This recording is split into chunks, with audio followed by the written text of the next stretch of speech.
Hi, welcome to BlindOwl Outdoors.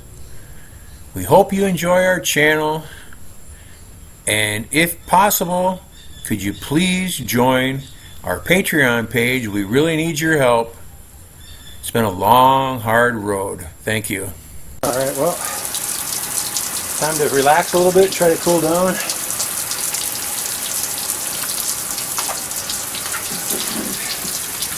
Gotta be real careful here. The cement is so smooth, it's like polished tile. You sit on these cheap chairs, sometimes the legs will just splay out, and on your back you go.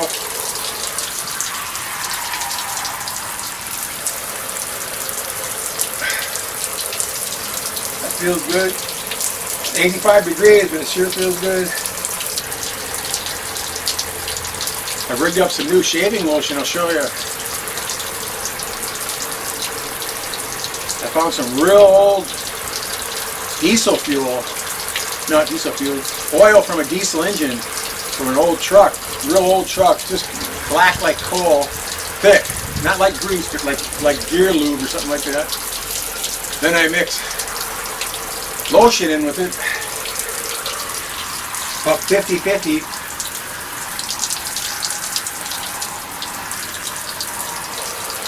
And it works better than any shaving cream I ever had, or soap. Back up, mate. Take it, stand up, move around, fall over. Oh man, it feels good. Be right back. Alright, I'm back here. Cheers a little bit. This is what I got right here. I put it in a old lotion bottle, mix it up, pump it out. So it's just diesel oil from an old diesel engine that's just like sludge, mixed up with, I don't know the brand, just some odd brand of white lotion. Mix it all up, pump it out, and I got a lot of lotion in it, so it breaks the diesel down a little bit.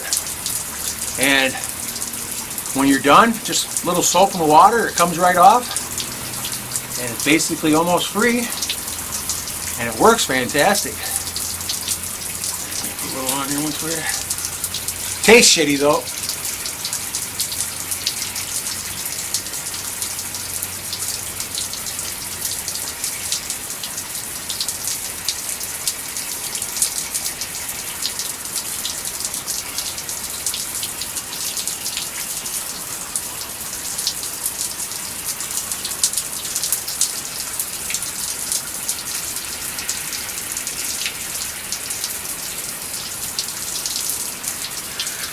I don't know if you can see that or not.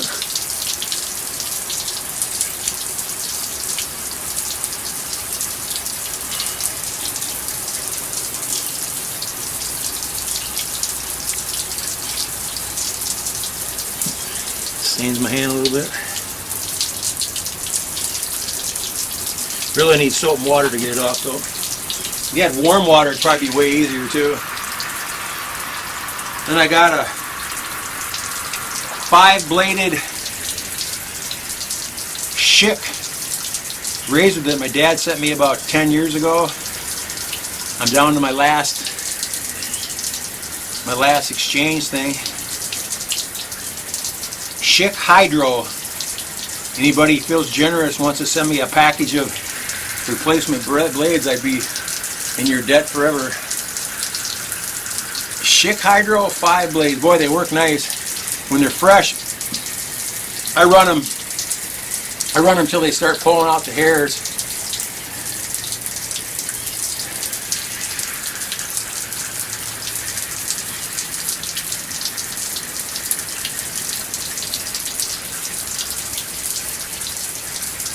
I usually just keep a half gallon water container here full of water. This and just shake my razor because we don't really have any pressure, so. If you live in a place like this and you don't have any money, you gotta learn how to improvise.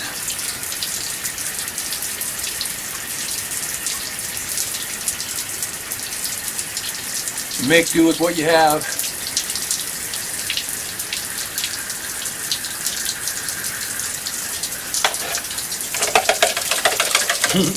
All kinds of black goo floating in that one.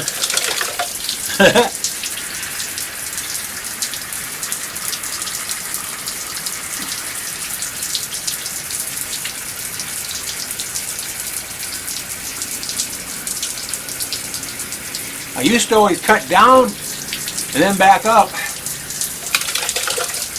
I started now just about the last year I've been just cutting up against the grain. One nice thing about being a Filipino, you might be 50 years old and you got one mole on your chin or your neck or on your cheek or something, you'll have 6 hairs growing out of it. And they never cut them in their whole lifetime. I don't know why. You'll see women like that too. Like bad luck or something like that. But they don't have to shave hardly at all, any of them. Unless they got American blood or other breed blood in them, like Spanish blood in them. Most of them don't have any whiskers.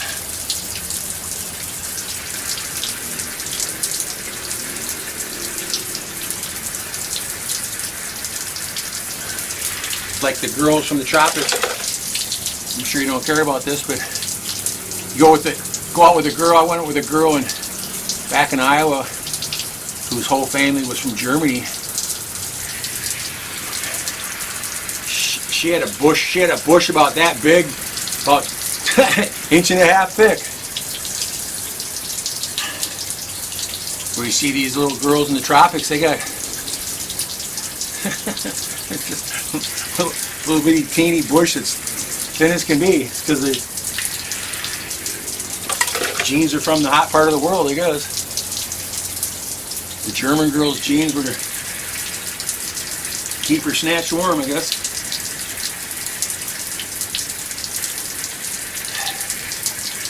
I have my one grandfather's from Denmark, my other grandfather's from Germany.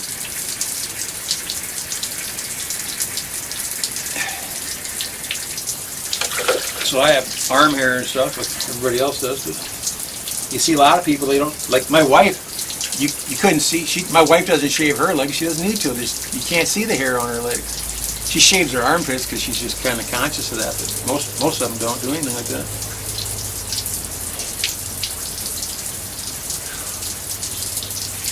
Back of my head, I guess.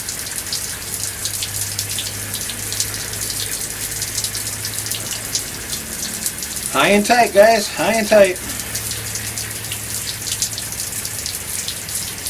When these razors are fresh, too, boy, they just slice the hair up like you wouldn't believe.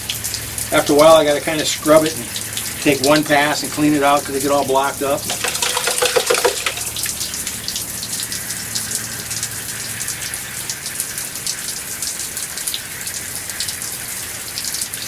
I just go to where my head starts to round off in the top. Just draw past that in the air. Comes out pretty even all the way around. Just smooth as a baby's bottom. There's a little misflow right there, but.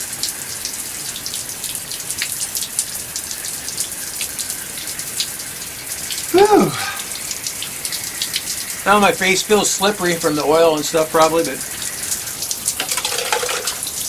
after I wash my hair, I don't even use shampoo or anything. I just use a little bit of hand soap, lather my hands up, brush it through my hair, and my hair is short. So I save money on not buying shampoo. My wife buys shampoo like you wouldn't believe, so it makes up for that, I guess. Makes that a moot point. We just can't feel any hairs on her at all. So you get that like that, looks pretty good, huh? Should be pretty even all the way around.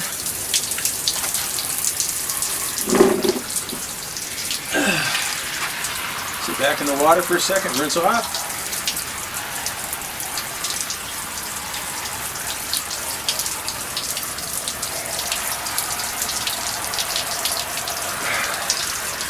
Simple as that.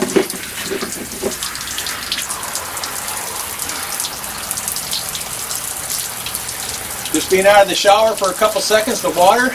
Now the water feels cold again, which is great. I was actually cold this last week. We had 4 days with no sun, 4 nights that were real windy, and days were windy too. I had a fever for some reason from something, and I was actually cold. I had to wear a shirt when I slept. I don't have a sheet or a blanket. Marife does, but I don't. I don't even have a pillow. Been here 20 years without a pillow. And I usually keep a towel rolled up the long way and put underneath the roundness of my back, help my lower back keep arched a little bit. I even had to take that out and put that over the top of me a couple nights just to get to sleep. I do keep a fan on though all the time. Last night I turned the fan, I pointed it against the wall just for the noise, and wore my shirt to bed. I usually wake up about every hour to 2 hours every night, all night long. Get up to take a piss. My back hurts so bad. Make one lap around the house and lay back down. I do that all night long. So I'm always tired for some reason. I'll be sitting there. I'll do my computer work for the channel. I'll be okay as soon as I'm working. Then lately I've been looking at pictures. Been walking around the woods and the bottoms and the yard, taking pictures of bushes and the weeds. I got a friend in Tennessee that's an expert on the Sasquatch stuff. And there are Sasquatches, guys. I don't know how big they all are, how small they are. They can make themselves big and small and do all kinds of stuff. But he showed me a bunch of pictures of around his property. And you can't see them when you're looking at them, he says, when you're walking around. But when you take videos and pictures, it captures their shapes, and whatever shape they're in at the time. So I started doing it, and I started finding faces all over the place. Most of them look like, almost like a gorilla, kind of a round pointed head, real wide head, furry. Some have clear faces that are black, round noses, you can see their nostrils. Most of them only have 2 or 3 teeth. But I've also been finding, I found a neat picture, a picture yesterday that I took down the bottomlands. I was going through that, and I just saw something while I was looking at it, so I zoomed in on it, and it was a little guy, about 2 inches tall up in the bamboo, just leaning against the bamboo with his one arm out. You could see his shirt, he had white pants on, 2 legs. You could see the shape of his head, you could see his eyes, you could see his nose, you could see his smile. I sent that to my friend in Tennessee. His name's Willis, my friend Willis, and he said he saw it too. And then he said, kind of neat when I send my pictures to Willis when I find 1 or 2 things. And then he sends them back on email with red arrows, and he'll show me 20 that I missed, 20 faces that I missed. And when I look at them at first, I don't see them. And then I look at them a little longer and stare at them a little bit, and especially the black ones. I miss the black ones, which are, he sent me back one today that had the little guy in it. He sent me back a black one that had something that was standing up 4 or 5 foot tall, black, and a profile with his head turned to me. And you could see his eyes, you could see the eyelid, you could see the eyebrow ridge, nose, you could see the nostrils, you could see the upper lip, which is usually pretty long, then the lips, and he had his mouth open, and had 2 teeth over here in the ribbon on the right side. So plain as day. Go to my channel. I got a new channel called Philippine Bigfoot the Capre. That's what they call here, K-A-P-R-E. And there's all kinds of folklore about that. But that's true also because my wife, I told my wife, I showed my wife pictures. She goes, yeah, that's the face right there. She goes, that's the Capre. I go, what? She told me what it was. I looked it up in the Wikipedia and read all about it. And there was one. Her parents live up above the rice mill in the town there, and up on the hill in a house that I built for them before I came here. And going up the path, there's some rice mill buildings, and her uncle lives in one, and there's a big mango tree behind that. And she said a Capri has lived in that for the last 15 years or more. And his uncle hears all kinds of grunts and stuff late at night, and big long farts for some reason. I don't know why. I told my friend Willis, he said he never heard that before, but that's what they hear here. And Marife said when she grew up, they lived in a little bamboo house next to the house that we built. And she said all the time, not every single night, but most nights, after midnight you'd hear grunts and you'd hear the farts. And they just grew up with it. Now she said that the Capri that was behind her uncle's house, apartment, uncle's room, moved halfway between there and our house in a great big giant mango tree there too. And I went down there, took a bunch of pictures of the mango tree, the trunk, all around it and everything, and found a lot of faces. I never found a great big giant Capri or nothing like that, but I thought I'd go down there maybe around 5 o'clock. It gets dark here at 6 o'clock. Thought maybe I'd go over there around 5 o'clock and take the drone up and fly around the top of the tree and just take a bunch of pictures around the tree itself and see if I can find anything. I watched a really, really nice video yesterday of two guys. I think they were in Oregon, not positive, I think they're in Oregon. And they were construction workers or something. One was the boss and one was his worker. And they were driving through the hills from town to town or whatever. And they came around a corner, and the owner, boss guy, he said he thought he saw, it looked like an elk standing up against a tree, something about 9 foot tall or better. And they came around the tree, and the other guy hit the brakes, and then they both saw an 8 or 9 foot Bigfoot just standing there. And then within a couple seconds, they said it just started. They said it was almost bright orange. They said it just started shrinking. Just started shrinking, went down to about a 4 foot thing, and looked exactly like an orangutan. And then shrunk down some more into a ball, like a sphere.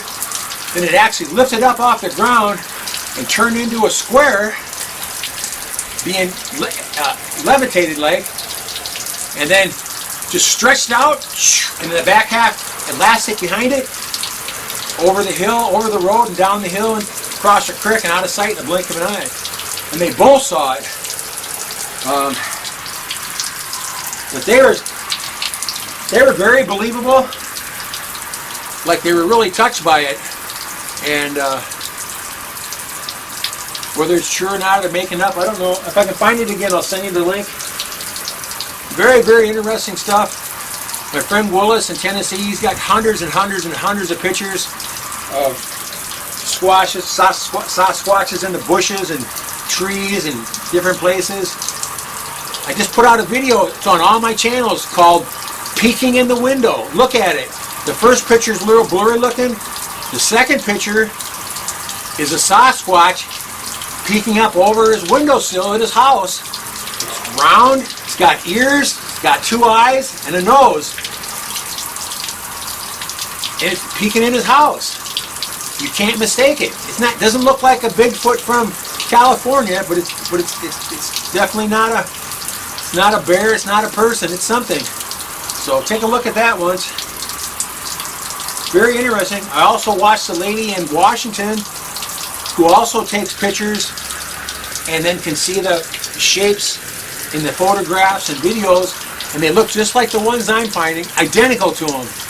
And the only difference between her is she says she's been doing it long enough that when she goes out in the woods, sometimes she has these, just gets overcome by like sadness or something. I don't know quite how you explain it. She says she just starts crying, and she says they talk to her in her brain, not come up to and walk to her, but she hears them, and they wanted to know why she's not afraid of them and stuff, because everybody's afraid of them. So they kind of befriended her, and they told her a lot of stuff about what they think we should be doing and stuff like that in the world. And again, whether it's true or not, she believes it, obviously. I believe their pictures because I got the exact same pictures as she has. They look almost the same. And my friend Willis has a picture he submitted to a real big name, Colorado Bigfoot or something like that channel. And Willis has a really neat camera that takes a picture every 3 seconds during the day. Every 3 seconds it takes a picture all day long. But he's got some trail cams and stuff that do videos. He's got some trail cams that take pictures. But he's got one at one of his ponds. He lives out in the country by the Smoky Mountains. And one of them has like a cloud or something coming up out of the creek, and it's kind of orangish colored, kind of wispy looking. But you look at it, and I was watching it on the Colorado Bigfoot channel. It said Willis was the guy that sent it to him. And when it stops there, when it gets all the way out of the water, it turns its head a little bit, and you can see it's an Indian woman. It's like an American Indian. It's clear as can be as an Indian woman, and she's holding the baby on her shoulder. And then I can't remember if it just kind of faded away or what it did. I don't remember the end of it, but I remember that. I can't forget it. But it's very interesting. You know, we're missing a lot. We're missing a lot of stuff here, guys. That's all around us. Here's a challenge for anybody out there that would do this for me.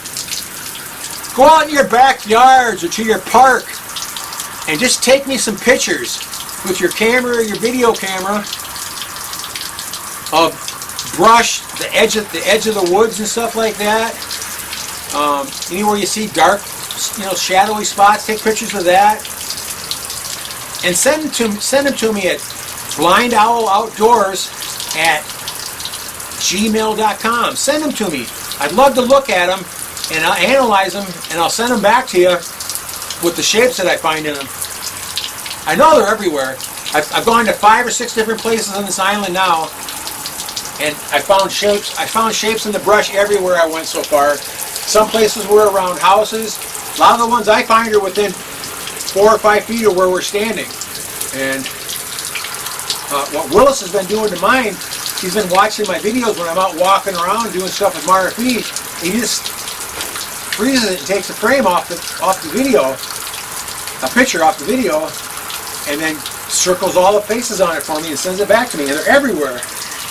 There's another one on my Philippine Bigfoot channel. It's called The Big Boy.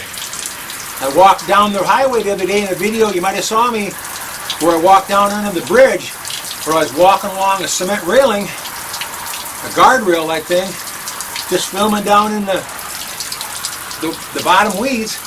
And there was a brushy little tree and another brushy little tree about 8 or 9 feet apart, and directly in between those, I didn't see it when I was videoing, there was a Sasquatch about at least 2 or 3 foot wide, maybe 5 or 6 foot tall, with real shaggy hair on it, the whole body.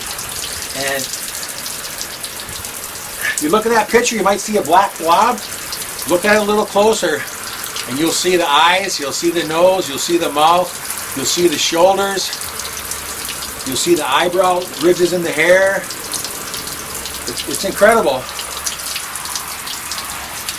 Another thing we're missing, this is something totally different. because we're missing all the tiny stuff that's around us. I've got a camera with a good macro lens. When I find little things, I take pictures of them, stuff that you can't even see as you're just walking along. You have to stop and get down real close to stuff. I had some dust hitting my car one day in the wind. I thought maybe it was pollen or something like that. A whole bunch of dust, and it was sticking to the side of the car. And that's what it looked like, was dust. And I looked at it closer with my eye, really close, and I could see it moving. I went and got my camera, did the macro thing on it, went down in it, and what they were was hundreds and hundreds of these tiny little bugs. What kind of bugs they are, I have no idea, but they were definitely there.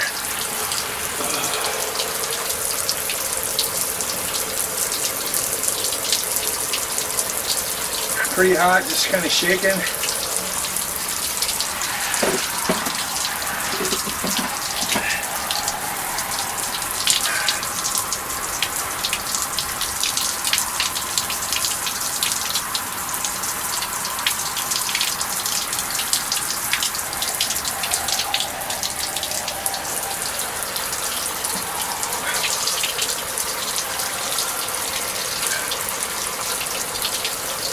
I don't have anything fancy here. I just have a water pump down in my well. Pumps the water straight up here into a hose and into a fitting on the outside of the bathroom. I got a piece of PVC pipe up in the air with a shower head on it, real old cheap one, but it sure does work. Haven't had a hot shower in 20 years, guys. 20 years. Stayed in a lot of pension houses over in Cebu, but not a single one had a water heater. Back in the early 2000s, 2005, 2006, 2007, 2008 is the last time I was in Cebu, a long time ago.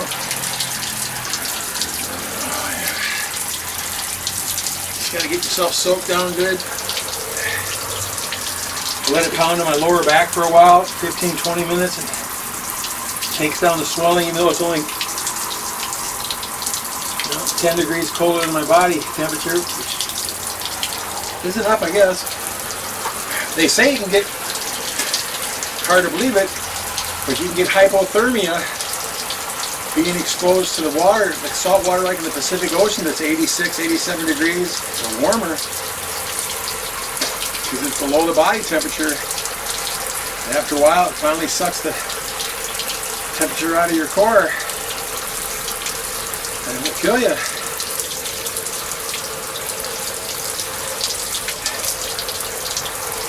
I never thought about that before. I read that somewhere, in a survival book.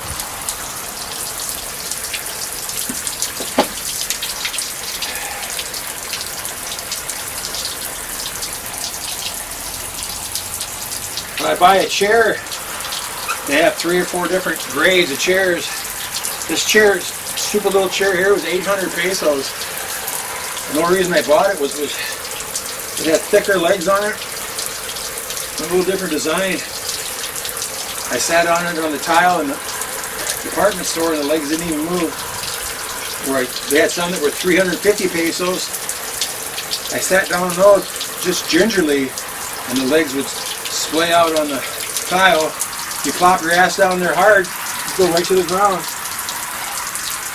I went through a chair once in Cebu City in a pension house when I first came to meet my wife, and I sat in it and it splayed out, the back broke, and I fell right on the ground. A big sharp piece of plastic went right into my side, like it didn't kill me, kidney or something killed me.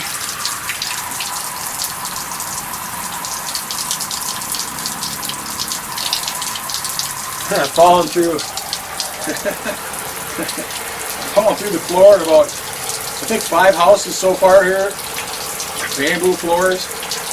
I've broken several sets of stairs climbing up them. Climbing down is the worst. Climbing down is when a step will break. You got your weight going down.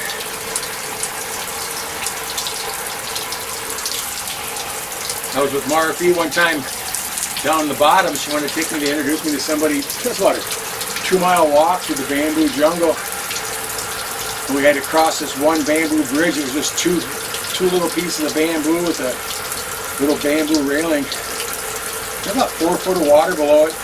That nasty looking stuff, could have been snakes, who knows what. I got right out in the middle of it, and it just broke like it was a matchstick. Down in the water I went, I was stuck in the mud.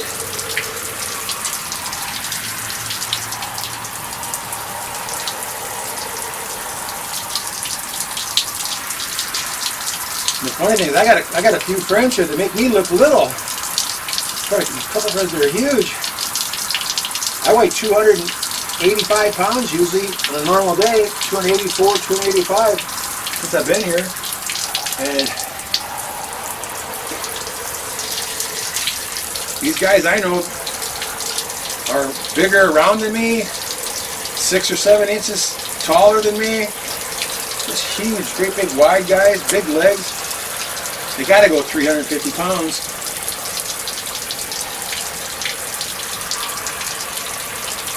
I met one guy from England once. His name was Colin. And he was just covered with tattoos. Had a great big beer belly. But it was hard as a rock. Wasn't jiggling fat, nothing like that. He was solid as a rock, but huge. His calves were big around as a basketball. I asked him one day, Colin, goddamn, how much do you weigh? Oh, maybe 220, 225. I fell on the ground. I said, Colin, your left leg weighs 200 pounds. I don't know who you're trying to fool. I said, I weigh 285, and you're at least double around as I am. And you're not jiggly fat, so it's not that light stuff. You're full of muscle and stuff, so you're heavy as can be. I saw one guy in McDonald's one time at the counter, and he was in front of me, and I was looking at his shoulder blades, not the top of his shoulders. I was looking at his shoulder blades, getting with my eyes. I'm 6'1", 6'2", somewhere around there, and he was about this wide, not fat at all. Head was about this big around, just an absolute giant. I finally tapped him on the shoulder and said, hey, hi, how you doing? I said, and I don't want to be rude, but how much do you weigh? I said, I weigh 285. What do you weigh? He was 375. I go, wow, it's incredible. So where are you from? He's from Iceland. Just a giant. An old Viking. Old Viking stock for sure. Nice, friendly guy. In fact, I ate lunch with him that day. Yeah, this feels a lot better, let me tell you.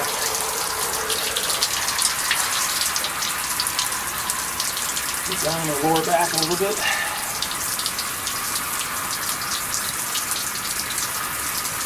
I'm sure this is pretty boring, guys, but this is going to save my life here. Otherwise, if I went in the house right now and sat in front of a fan, I would just pour sweat out. I'd have puddles underneath my elbows on the ground, and I would pour out sweat for at least 20 minutes before I finally stopped. And by then, I mean I'm shot right now, but I'd be even more shot. All right, well, I'm soaked down good. I stopped sweating, which is fantastic. I'm gonna go dry off, I think. Then I think what I'm gonna do is I'm gonna go sit in my car in the air conditioning for 10 minutes and get completely cooled down, and then go back and start doing some computer work, I guess. So thanks for watching, everybody. Please send me some pictures of the edges of your yard, the bushes in front of your house, everywhere, anywhere you can think, at a park, anywhere. And send them to me at blindowloutdoors@gmail.com. Really appreciate it. Water in my ear this time. Thanks for watching, guys. Take care. Thanks for watching. Take care.